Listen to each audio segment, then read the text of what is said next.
Veuillez accepter, mesdames, ces quelques mots comme un hommage à votre gendre que j'admire qui crée en chaque homme un orage.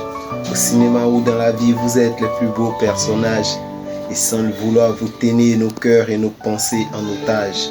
Veuillez accepter, mesdames, cette déclaration comme une tentative honnête de réparation face au profond machisme de nos coutumes, de nos cultures. Dans le grand livre des humains, place au chapitre de la rupture. Vous êtes infiniment plus subtile, plus élégante et plus classe.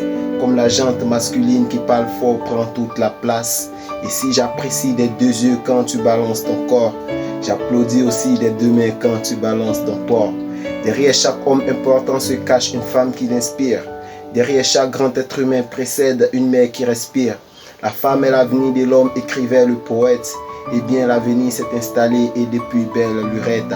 Vous êtes nos muses, nos influences, notre motivation et nos vices. Vous êtes Simone Veil, Marie Curie, Rosa Parks, Angela Davis. Vous êtes nos mères, vous êtes nos sœurs, vous êtes caissières, vous êtes docteurs. Vous êtes nos filles et puis nos femmes, nous on vacille pour votre flamme.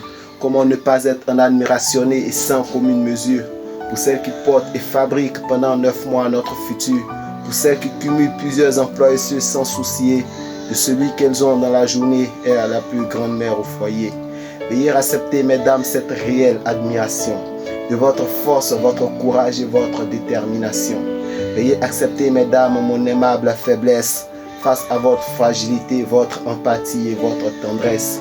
Veuillez accepter, mesdames, cette petite intro, car l'avenir appartient à celle qu'on aime trop.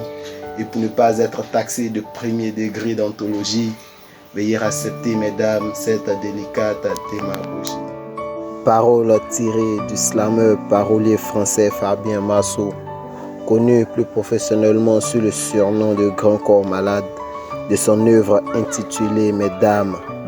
On a bien voulu interpréter ces paroles à l'occasion de cette journée internationale des droits de la femme, dans l'optique de souhaiter une bonne fête à toutes les femmes chaleureuses du monde et que le Seigneur continue de vous gratifier pour ce que vous êtes, ainsi qu'il continue de faciliter votre intégration dans la société. Bonne fête à toutes et que le Seigneur vous protège.